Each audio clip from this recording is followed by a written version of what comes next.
Q2 FY25 earnings conference call. As a reminder, all participant lines will be in the listen-only mode, and there will be an opportunity for you to ask questions after the presentation concludes. Should you need assistance during the conference call, please signal an operator by pressing star, then 0 on your touchtone phone. Please note that this conference is being recorded. I now hand the conference over to Mr. Nidhesh Jain from Investec Capital Services. Thank you, and over to you, sir. Thank you, Sifa. Good afternoon, everyone. Welcome to the Quarter 2 FY25 earnings conference call of Can Fin Homes Limited. To discuss the financial performance of Can Fin Homes and to address your queries, we have with us Mr. Suresh Iyer, MD and CEO, Mr. Vikram Saha, Deputy MD, Mr. Purav Agarwal, CFO, Mr. Prakash, General Manager, and Mr. Prashant Joshi from Can Fin Homes Limited. I would now like to hand over the call to Mr. Iyer for his opening comments. Over to you, sir. Yeah, thank you, Nidesh. Good afternoon to everyone, and thank you for taking the time out to join the call. I just touch upon a few important aspects for regarding the performance of this quarter, and then we can open it for queries. In terms of the first thing is in terms of disbursement, we've had a good quarter. There's been a good satisfactory improvement in terms of the disbursement growth over Q1. In terms of compared to Q1, there's a growth of 28%, and compared to Q2 of last year, there's a 18% growth in the disbursement. In sanctions also, we've seen a good growth. Last quarter, we had indicated that there are two particular states, that is Telangana and Andhra Pradesh, where we have had a negative growth, or the growth has not been up to the mark. From those two states also, in this quarter, we have had Andhra Pradesh, which has turned around, and it is in the green in this quarter. So only Telangana, we are having a bit of a problem, and we are going a little slow because the same issues of registration, and there are some incidents regarding demolitions and all of unauthorized properties, because of which the sentiment is a little low.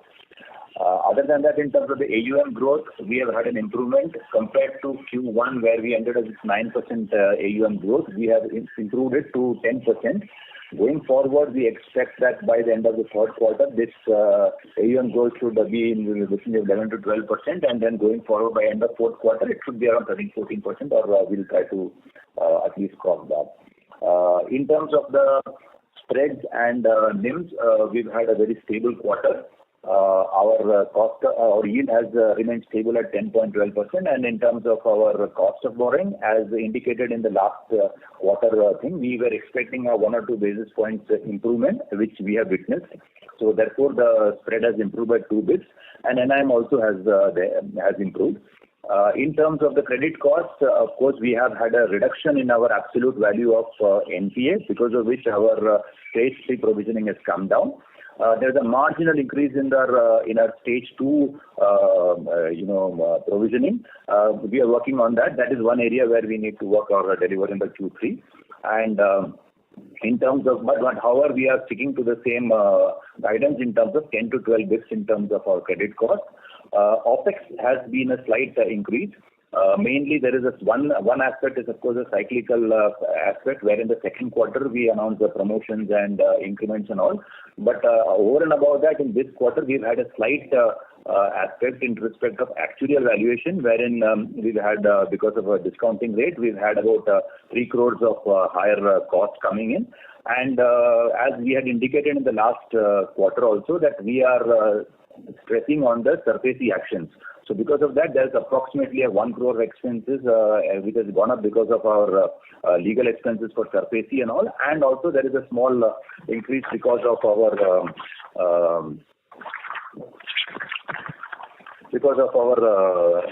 communications, because we set up our marketing team. We also activated our social media advertising and everything. So there's been a small about 80-90 lakhs increase because of our communication cost as well. So these are the major highlights in terms of the performance. I think along with each of these aspects, I've also guided as regards what we are looking for in the coming quarters. In terms of the spread, we don't expect any deterioration going forward also, because in terms of our sanctions also, we still hold a good amount of sanctions which are at very competitive rates. Another aspect which has recently happened is that we have also got a sanction from NHB for a refinance sanction, which will be at a cost lower than what we are borrowing from banks and NCD and everything. So that also should help us in the third quarter. And so we don't expect any deterioration in our spread, and we continue to have the same guidance of 2.5% plus spread and 3.5% plus NIM. So that's the in a nutshell the performance of the quarter and the guidance for the next quarters. I thank you once again, and I leave it open to the floor for queries.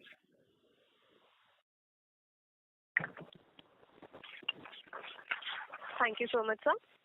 Ladies and gentlemen, we will now begin with the question and answer session. Anyone who wishes to ask a question may press star and 1 on their touchtone telephone. If you wish to remove yourself from the question queue, you may press star and 2. Participants are requested to use handsets while asking a question. Ladies and gentlemen, we will wait for a moment while the question queue assembles.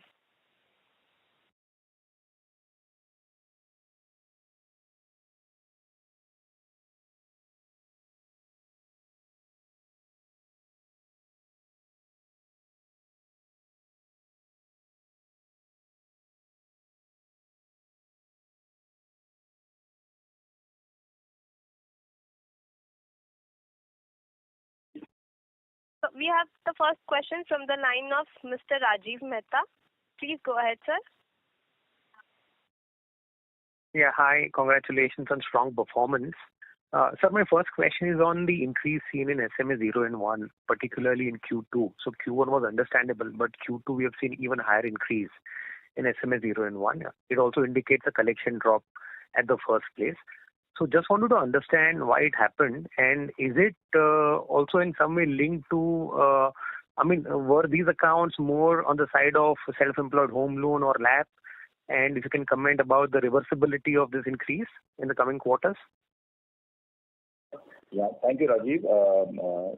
This is increase in SMA 0 has been not much, but however, the SMA 0 is mainly on account of a small regulatory change where we had this tendency of customers paying some small amounts in advance, and we used to pay up to 1 EMI as advance because of the payments which were received from the customer. So some 1 or 2 small blips like one check bounce and we have to redeposit or something of that sort, those kind of customers would generally, the amount would get covered from the advance. So there was always that impact. But the last, one of the recent circulars said that any amount, excess amount has to be credited to the principal. So to that extent, that small flexibility has gone.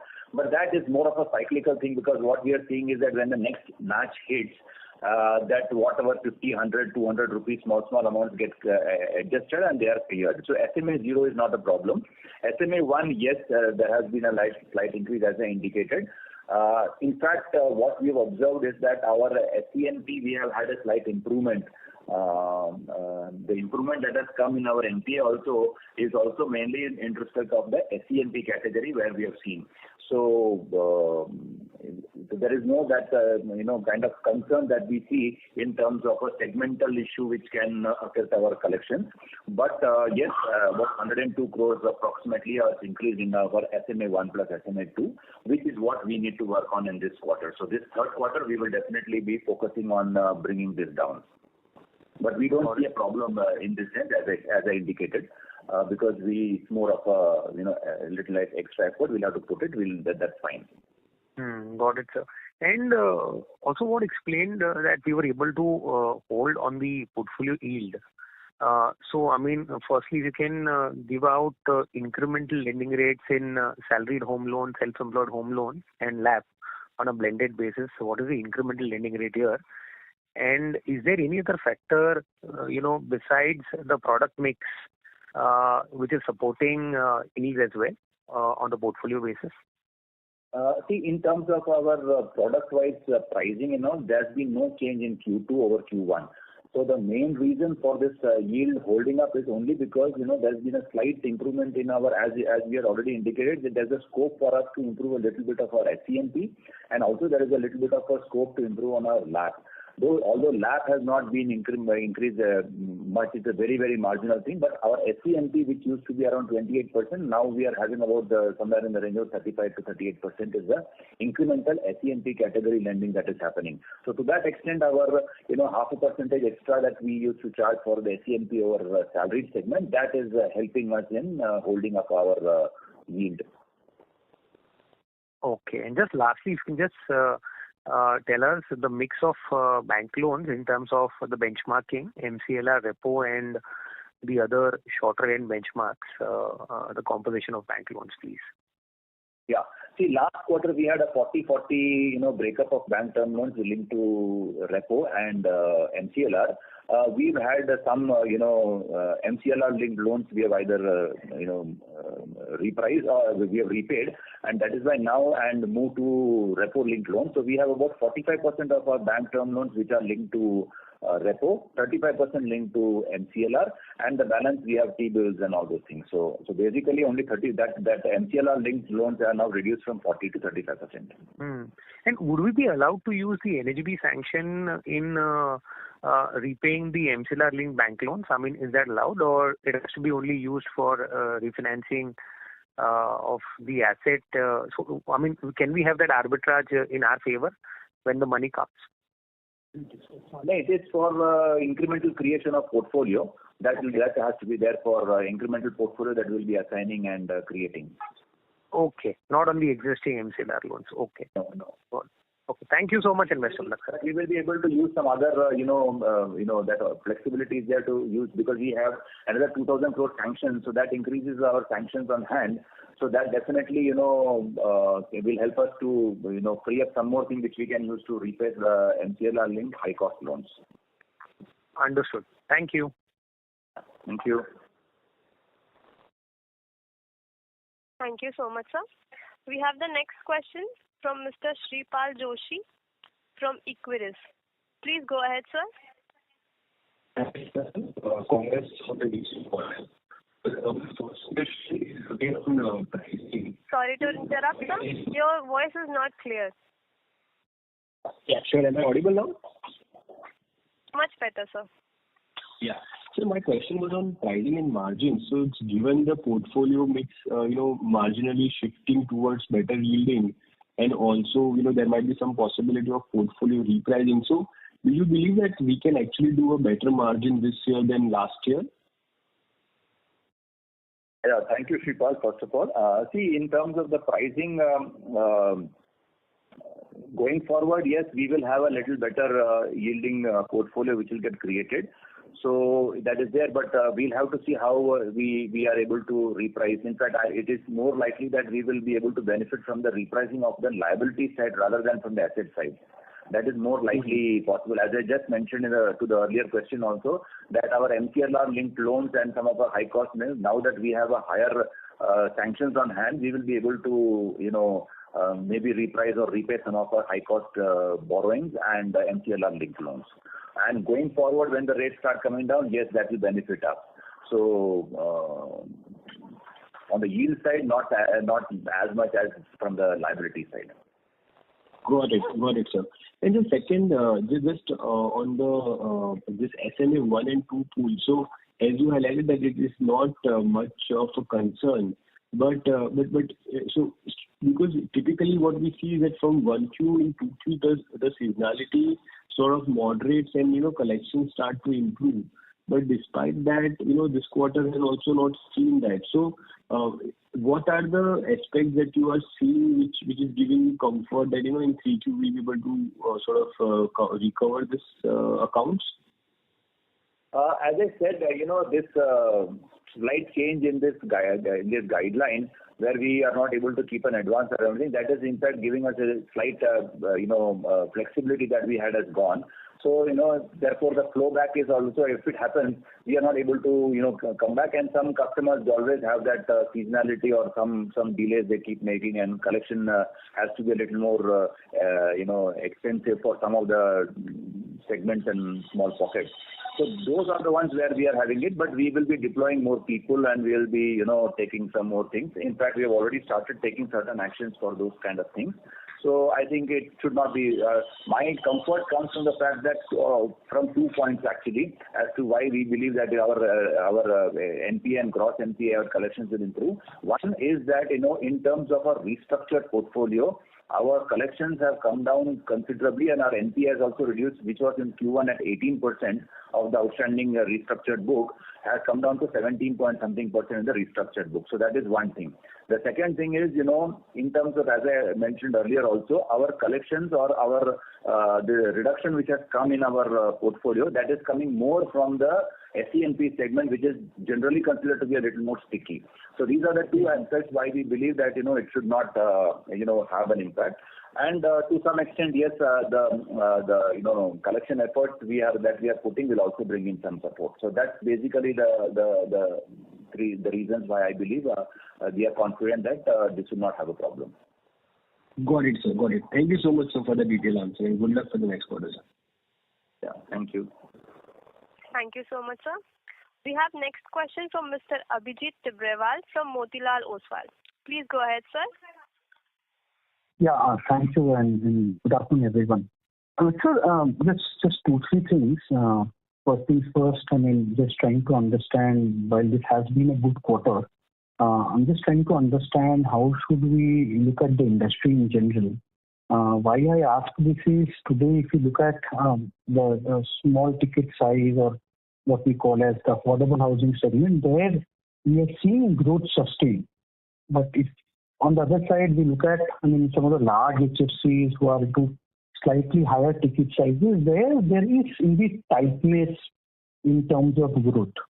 So, if you could just explain this dichotomy which is there from an industry perspective, and then a related question that while for the full year FY25 you've guided for 13-14% kind of a loan growth, how is it going to translate into disbursement momentum for the next 2 quarters, and then will we be gunning for higher loan growth from next year onwards?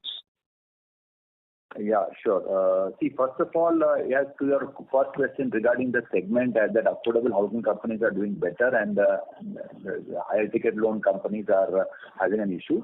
Actually, if you look at our quarterly performance, in fact, the same trend which we had in the first quarter is continuing, wherein our 20 lakh plus segment is where we are seeing the growth. And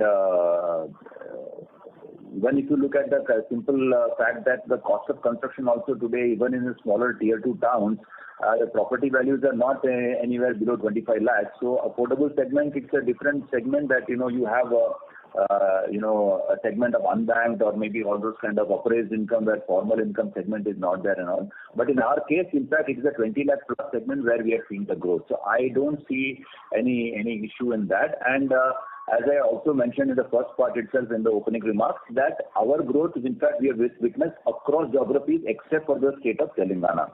So even Andhra Pradesh, we have seen the same trend that across the board we are seeing improved. The growth has come from the 20 lakh plus segment. So I don't see, maybe could be some other reason.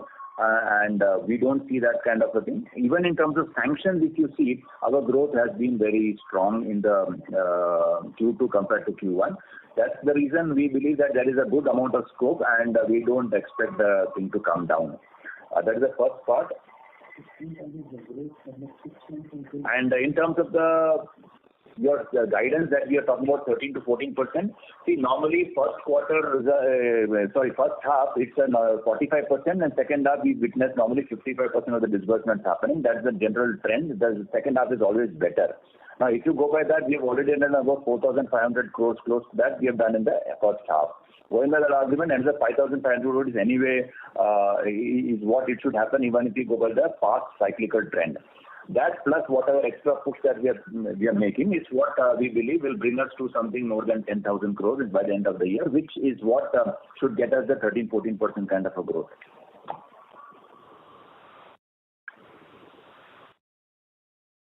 I hope I have answered your question, Abhijit.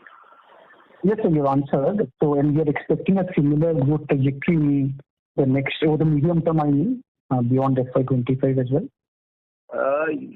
Beyond 25 also, I believe, this trend should continue because we are putting in place a lot of things like, one is we are broad-basing the geographical presence. In last year also we opened branches mostly in the north and west. This year also we are doing it. So basically one step we are taking is we are broad basing the geographical presence. The second thing we are doing is, we have opened up segments like, as I mentioned, this SEMP slightly improving.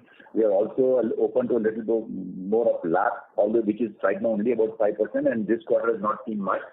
Plus, as I mentioned, we have initiated the activities for marketing. We have also set up a small marketing team and all. So going forward, all those things should translate into better business and a more sustainable business going forward beyond FY25 also.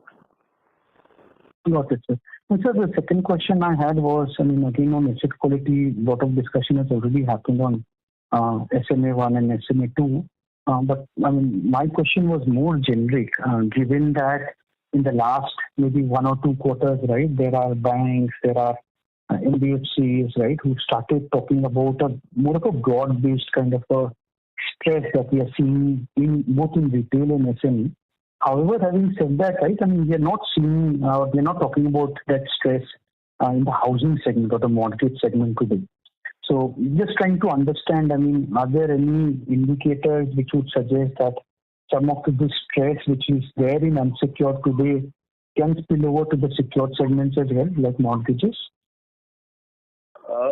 See, in terms of the unsecured segment, obviously there has also been some regulatory tightening, and that also would obviously have impacted the repayments and everything, because a lot of it is more, one loan lent tends to other, which is exactly what the RBI pointed out. In terms of a housing loan, however, that particular tendency is not there. So I believe, you cannot compare, the unsecured loan vis-a-vis the housing loan, and particularly when you're talking about a self-occupied residential house that we are talking about. Unlike, the personal loans and short-term loans, which are more for consumption or for, investment and or speculation or whatever. So these are two completely different segments. So housing loan should traditionally also, reflect a better and repayment compared to the personal loan and short-term loans. And that is precisely what, since our self-occupied residential is what we are mainly focusing on. Therefore, that is something which is not yet reflected. Got it. And then my last question was, while you've already given out your bank term loans, what is the mix between repo, MCLR and T-bills? Just trying to understand, hypothetically speaking, right, let's say if there is a 25 basis cut in the repo rates, how will and over what duration will that translate in our liabilities? In other words, out of 25, what proportion will reflect in our lower cost of borrowings and over what period? And commensurately, having seen so many cycles, typically, is it the case that, in the initial part of a rate cut cycle, margins will be under pressure and then they will pick up as things go along? See, as we mentioned, about 60% plus of our borrowing is through bank term loans, and about 45% of that is linked to repo. So any reduction in repo will immediately translate in about 25% of our book on the liability side, which will experience a 25 bips benefit. So which means, if 25 bips reduction is there, then we will be in a position to pass on somewhere in the range of about 10 bips max to the down the line to our customers. And we have already moved effective January. We have last January we moved our reset cycle from annual to quarterly. So on a quarterly basis, we will also pass on. And we have in the past also been very fair, and we have passed on immediately without any lag, much of a lag. So at most, if at all there is something, it will be for a quarter that we may be enjoying a little bit of a benefit in terms of the interest rate. And as soon as the repo rate cut is announced, the banks will have to immediately pass it on to us. And we will, at the next reset cycle, which is in a quarterly cycle, we will also pass it on to our customers, obviously on a pro rata basis, which is 10 paisa to 25 paisa kind of a thing. Got it. So, sir, just to clarify that, is that, when there is a 25 basis point cut, depending on how it affects your cost of borrowings, on a pro rata basis, on a proportionate basis, you will be passing it on, because our home loans are not really linked to repo. Yeah, we are not required to link it to EBLR. Got it. Got it. This is all from my side. So congratulations on a good quarter and wish you and your team the very best. Thank you, Abhijit. Thank you so much, sir. We have next question from the line of Ms. Shweta from Elara. Please go ahead, ma'am. Thank you, sir, for the opportunity and congratulations on a good quarter. I just have one question. So while you were alluding to growth targets of 12 to 14%, one, what is the growth target for next year? Two, how much steadiness do you see on the repayment scenario? And if you could throw some color on BT out cases. Thank you. I think I missed the second question not very clear, but I'll just answer. See, first of all, in terms of our BT out, it is just about, we have a total close to 3.75% quarterly repayment which is happening, which comes to somewhere around 15% for the entire year. Breaking up into our how much is part prepayment, how much is amortization, and the rest is closures and BT out. Our BT out of that 15% is about 4%. 4.5% is the closures and BT out. The remaining 10.5% is either part prepayment where customers continue to service the balance portion of the loan, or amortization impact which is there. And growth for next year, I think we would continue to have about 15 to 17% is what we would aim in terms of the AUM growth. Sure, sir. Thank you so much and good luck. Thank you. Thank you. We have next question from Pawan Kumar from Ratnatraya Capital. Please go ahead, sir. Sir, I wanted to understand what are the new geographies that we are entering in terms of number of branches. Do we plan to increase the number of branches? And what will be the strength of our sales force team as of now? And what are our internal targets about how much of the new business can be sourced through our own sales team? Sure. See, in terms of a branch expansion, we are planning for 15 additional branches in this financial year, and this would be mostly in the north and western geographies. In terms of a sales force, we don't have a dedicated sales force in a large sales force. We have just started a marketing team, a sales team that is, and we have a very small team. We're just experimenting in the north and west mainly. So in a couple of states we are doing it. So we don't have much of a sales force presently in the on-ground kind of a thing, which we, however, will be building as we go forward. So this is a small pilot which we have done, and this has started showing some results. In the long run, we expect about 20% of the business to come through this sales channel. And our sourcing should come down from the present 80% to about 60%. That's the breakup. 60-40 is our goal, which we expect to achieve in the next 2 years. By FY27, we expect to bring it down to 60-40. Okay. But aren't we planning to hire new people from the market for our marketing as of now? We will be either from our existing teams wherever possible, wherever productivity limits are allowing us. We will take from our existing teams also. Otherwise, yes, we are open to in fact slowly build our sales force through lateral hiring. Okay. And one last thing, what are the new states that we are entering?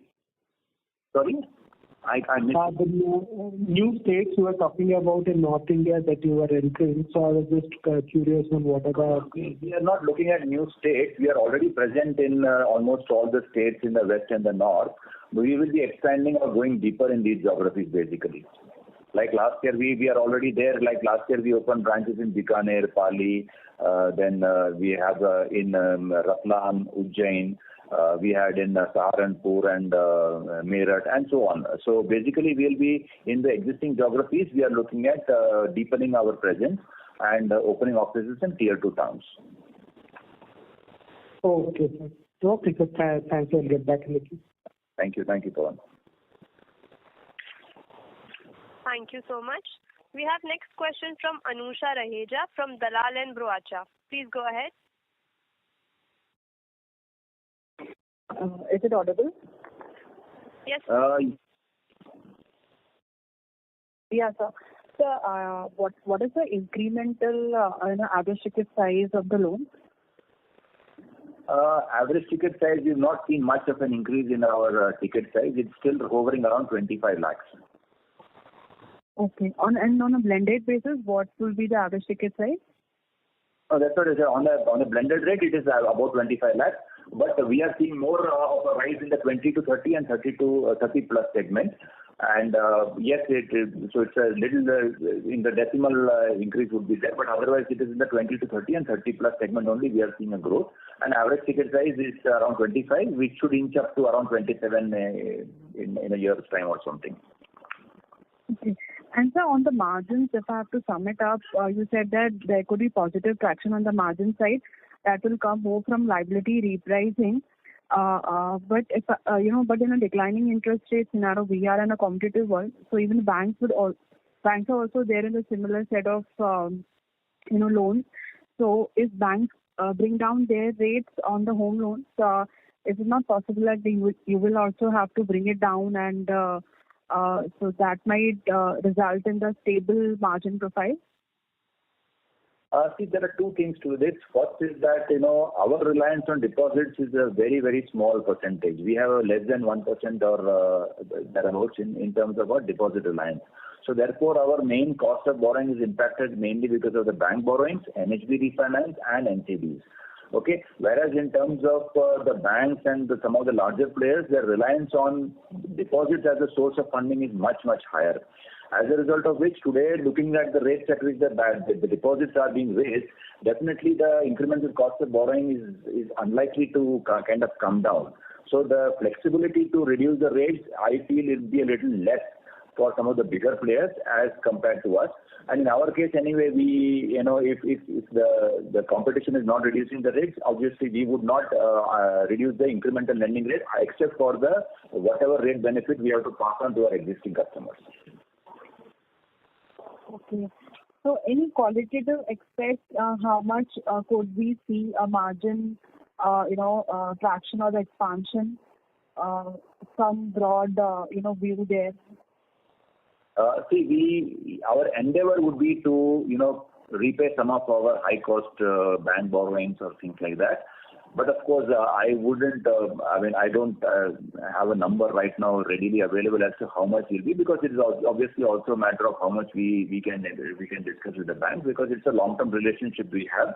And so it's not going to be very aggressive, but yes, our endeavor is going to be there. We will try to negotiate, and if possible, if banks willing, we will be able to reduce it. Otherwise, we will have to also look at it. But I don't have a figure, but that is one avenue which is open to us to kind of bring down our cost of funds. Okay, sir. And just one last thing on the mix of the loans between self-employed and salaried. We are seeing a good traction on the self-employed segment. So any ideal mix that you are aiming between the two? Yes, actually we had about 72% salaried and 28% self-employed, but incrementally it is right now around 35% or thereabout, 35-38% is coming to self-employed. But on the overall mix, we are still closer to the same 70-30 or thereabouts only. We are open to go up to 65% in the salaried and 35% in the self-employed in the near-term range. And in the next 2 to 3 years, we are okay up to 65-35 on the AUM basis, of course. Okay, just one last question, if I can squeeze in. Sir, you said that you would be opening closer to around 15 on branches current fiscal. So, can we expect a similar sort of trajectory over the next 2 to 3 years time frame, that this expansion will continue in FY26 and 27 as well? Yes, we are looking at around up to 300 branches by FY28. So we will be looking at around 15-20 branches in the next years as well. Okay, sir. Yeah, thank you. Thank you. Thank you so much. We have next question from Antariksha from iPro. Please go ahead, ma'am. Hello. Yeah, am I audible? Yes, you are audible. Yeah. Just one small question. This is regarding this 4th October draft circular by the RBI. regarding similar lending by group entities for banks where they're proposing not to do similar activities under different related group entities. Any conversation with your parent or any discussion on comment that you would offer? Not yet, because right now it is still at a draft stage. So I believe all the banks have been given time till November 21st or something to give their feedback. And I believe there is already a thing that, looking to the kind of, there is also a little bit of ambiguity in terms of which all segments it covers, because it is not only going to affect housing finance companies, it's also going to affect all the personal loans or this vehicle loan companies. It's also going to affect insurance holdings and stuff like that. So maybe, some more clarity will be definitely sought. And there definitely is going to be some more discussions which may happen before we finally see something coming out of it. Okay, got it. Thank you. That's all. Thank you. Thank you. We have next question from Kushan Parekh from Morgan Stanley. Please go ahead. Hi, sir. Congrats on the good quarter, and thank you for taking my question. I have two questions, largely around the asset mix. Obviously, you said that you are comfortable with taking salary down to 65% and 35% self-employed. Do we have a similar target mix that we are looking at between housing and non-housing, essentially LAP? And just also from a data keeping perspective, within LAP, could you help us with the collateral share, as in how much would be against residential property and how much against commercial? That's my first question. Should I put in my second question as well? Yeah, first I answer this if it is okay. So first thing, thank you, Kushan, for your this thing. In terms of the projected mix for LAP, as I said, for salaried self-employed, we are okay with 65-35. For LAP, right now we are around 5. We would be okay going up to about 7%, because eventually, in terms of our excluding, after eliminating the CRE portion of the housing portfolio also, the pure housing we would like to kind of keep it up to around 70%. So keeping that in mind, we have a scope to around 2 to 3% of extra leeway that we are currently having, of which we would like to have LAP going up from 5 to 7. So that is one thing. And in terms of your LAP breakup, actually most of it would be housing, though I don't have an exact number right now, but I think we are mostly doing only against LAP also is purely against residential only. Commercial LAP and even commercial lending itself for us is very, very small. So out of the 5%, I think I don't think it will be more than 0.5%, but I don't have the exact number to be right now offhand. Understood. That answers my question. And if I can put across my second question, to understand basically on the Telangana part, do you see the... Your voice is not clear. Can you please repeat the question? Is it clear now? Am I audible? Yes, sir. Much better. Yeah. So on the Telangana situation, just wanted to understand if you started seeing an improvement in 3Q, and I mean when you say target 100 billion plus disbursements for the full year FY25. Does that include any improvement in the Telangana situation, or that is irrespective of the current situation there? Yeah.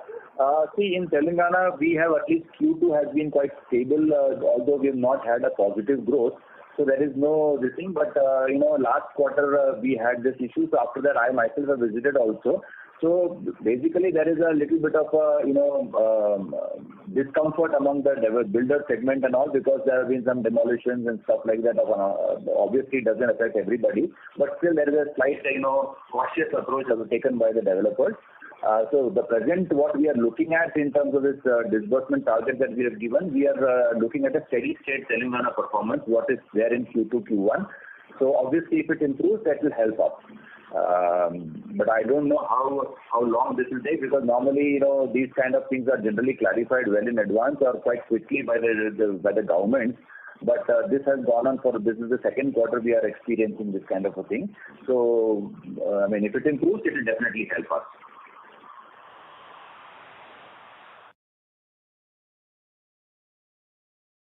Does that answer your question, Kushan? Yeah, thanks. That answers my question. Thank you. Thank you so much. We have next question from Omkar Shinde, who is an individual investor. Please go ahead. Thank you for taking my question. I wanted to understand, you have mentioned that there is a technology upgrade that is initiated and which will go live by next quarter. So what is this technology change that we are doing, and how is it going to help the business in what sense is this? See, we have a present LOS LMS package which we are upgrading in terms of, we are upgrading it. That is the first phase of our technology transfer that we are doing it.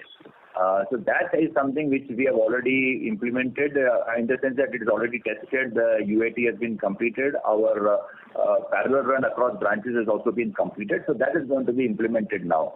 Now, once that happens, of course, it will enable us to, in fact, add a lot of other third-party solutions also to it, which already we have quite a few of the smaller modules we have already implemented. Like we had, in the last 2 to 3 quarters, we have implemented the tie-up with Velocity, which is for evaluation. We have tied up with this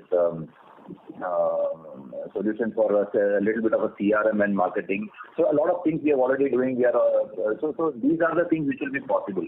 So this is the first phase of the upgrade, for which some of the cost aspect has already been incorporated into our estimates, because this started from January 24 onwards. So in Q4 of last year plus Q1 and Q2 of this year, the impact of the cost impact, which is about 3 crores per quarter increase, that has already been factored in. Understood. So is this like some platform-based, like Salesforce or Oracle, something like this, or this is something entirely different it is existing and on top of it we are upgrading? No, this is an existing one which we have been using for the last many years, almost a decade kind of a thing. On that, we are upgrading because, the vendor has also, with the help of the vendor, we have upgraded quite a few aspects in that solution. Even in the UI UX, we have made a lot of changes. We have kind of made it a little easy for the users to use. And we've also enabled a lot of features like, they have their own CRMs, they have their own kind of thing. So all those things we have done it. Vendor management we have implemented, reconciliation modules we have implemented. So some of these things we have already implemented, but these enhancement that we are doing, which is now going live in this month, that will allow us to add quite a few new modules as well. Okay. So, understood. This old one. Yeah. Understood. So what will be what are we looking to gain from? So will this improve the productivity, or how will this impact the business going forward? Or that is also I want to understand. Sure. See, there are two benefits basically which come from it. One is, of course, as I mentioned, the UI UX. So from the user point of view, a lot of things are already, incorporated. We are also, once this is implemented, we'll be able to streamline a lot of things which are presently being done manually. So that should help us in terms of the productivity. Like once this is done, the CRM module can be incorporated. The Karsai module, which is now being done manually, can be incorporated. Of course, we have done the Karza, and we have done this Velocity, and all those files we have already done. But those are operated separately. They can also be incorporated into the same existing module. So the flow which is there, which also will become a little more seamless. This will help the users also to kind of improve. There will be an improvement in our tax to the customers also. Okay. So what is the current tax now, and where do you see it going? See, right now, also the current tax would be around for a salaried customer about 3 to 4 days, and for the self-employed it would be a little longer, maybe about 7 to 10 days. So we are expecting, from there also, if it's a salaried customer and a high-profile customer and everything is absolutely clear, I think the tax should come down by another 1 or 2 days. Okay. And finally, with respect to incrementally, we are seeing our disbursement being towards more than 30 lakhs. The share is increasing. What I wanted to understand is, do we then see any benefits coming from the PMAY scheme, or will that not affect the business much? Because that the scheme focuses more on the 25 lakhs and below segment, and we are seeing more traction in the 20 lakhs above and 30 lakhs above. So wanted to understand that. See, the PMAY, once it gets implemented and gets rolled out in a full manner, the demand for home loans also marginally improve. Although this scheme has a much lower benefit compared to the previous PMAY CLSS 1.0. The CLSS 2.0 has a slightly lower benefit, and it is spread over 5 years. So yes, there could be some benefit which would come from it. In the past, whenever customers have come, this would definitely help. The other thing is, in PMAY 2.0, the government is also looking at a portal from which the customers themselves can select the vendor or the lender with whom they want to go to. So they have to choose 3 to 5 lenders whom they want to go to, and the data of the customer will go to those here. So in fact, right now it is more of a sales-driven kind of approach where we are doing 20 plus segment and all, which is more directionally we are trying to focus on that segment. But here there will be a lot of inbound kind of a demand which will come to us through the portal once it gets implemented. So there, yes, it can help a little bit, but how soon they are able to implement it, we don't know. We'll have to wait and watch.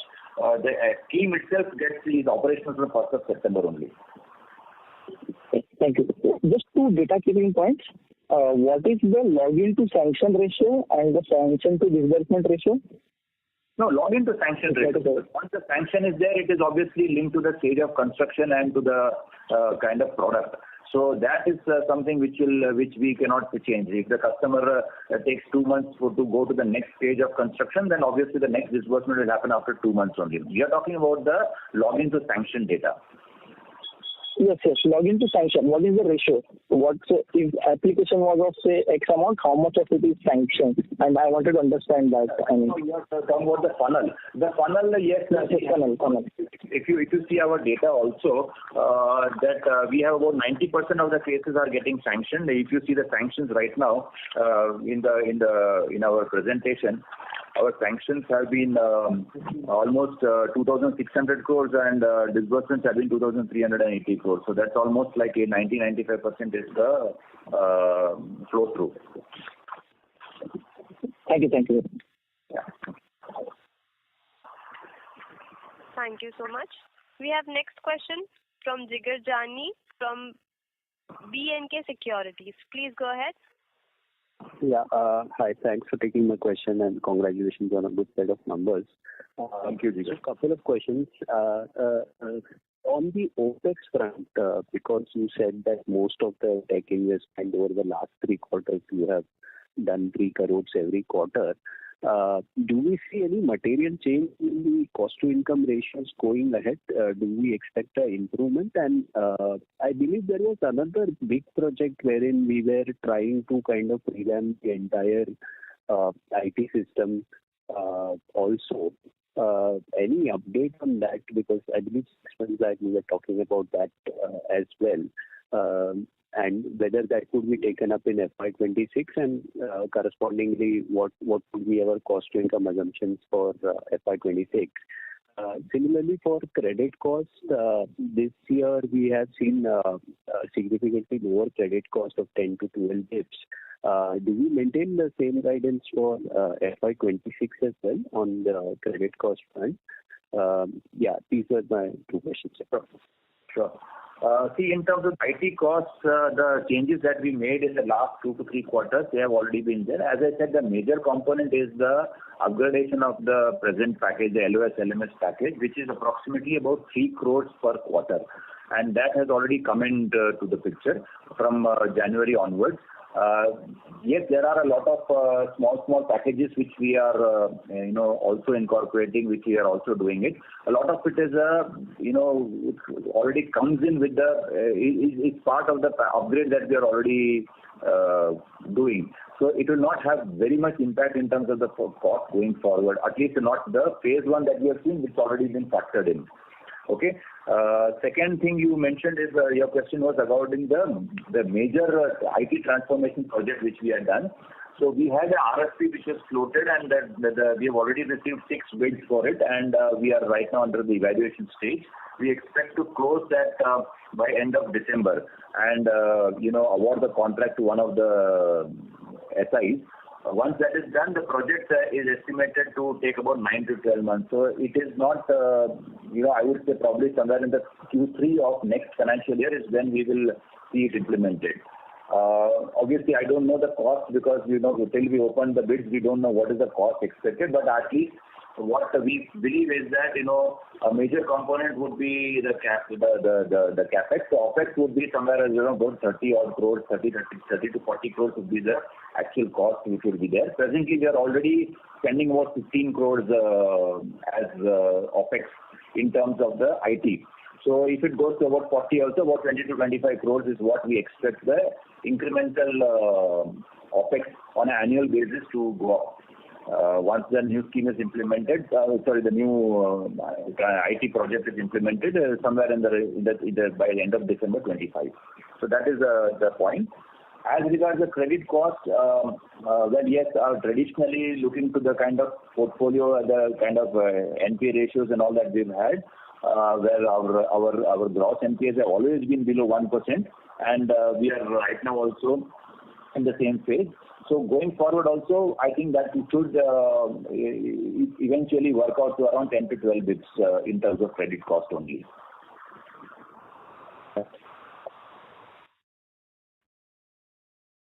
For the project which we had mentioned last time. Hello? The capex estimate was about 60 crores, right? For the IT project? That was so initially when we had looked at the first RFP, our budget was which we had announced into 2022, which we actually didn't go through. At that time, the cost was about 60 crores would be the capex, and then about 30 crores approximately for a period of 7 years would be the OPEX. That is what was the initial approval which we had taken from the board, and which was the kind of expectation there. But as I said, since then 2 years have kind of elapsed. So we are not sure as to what would be the cost. But yes, I mean, if you look at the simple, but the IT costs have gone up. So we are not sure whether it will be in the range of around 300 crores instead of 250 crores, or it would be around 350 crores. So that would be the kind of range. I don't expect it to be beyond that. So 250 to 300 crores should be the total cost. This is the 300 crores or something is what I'm saying about is the OPEX plus CAPEX over a period of the next 7 years is what I'm talking about. Which was earlier 60 plus 30 over 6 years or was somewhere around 250 crores, which probably could be around 300 crores. So if that happens, probably instead of 40 crores, it might be about 45 crores also. Understood. So largely it will be in the OPEX mode, is what I understand, because it is spread over 7 years and we are expecting 30 to 40 crores of OPEX per year. So it's mainly in the OPEX mode in which you will be doing this. The OPEX, it would be, as I said, around 35 to 40 crores, which is currently around 15 crores. So that would be the impact, yeah. Yeah. And sir, lastly, just on this PMAY scheme, can you just throw some color, because I was speaking to someone and they were saying that now probably the government is thinking of giving the subsidy directly into the customer's account as against adjusting it from the principal of the loan. So have you got pretty throw some color whether that is how it is going to happen, or it is will be like how it was running in the past, that it will be adjusted from the principal outstanding? No, it will be from the principal only. That is how it is going to be. And this time we recently had, because what has happened is the government has now released the draft MOU also. And the government is expecting to kind of execute this in the next month or so.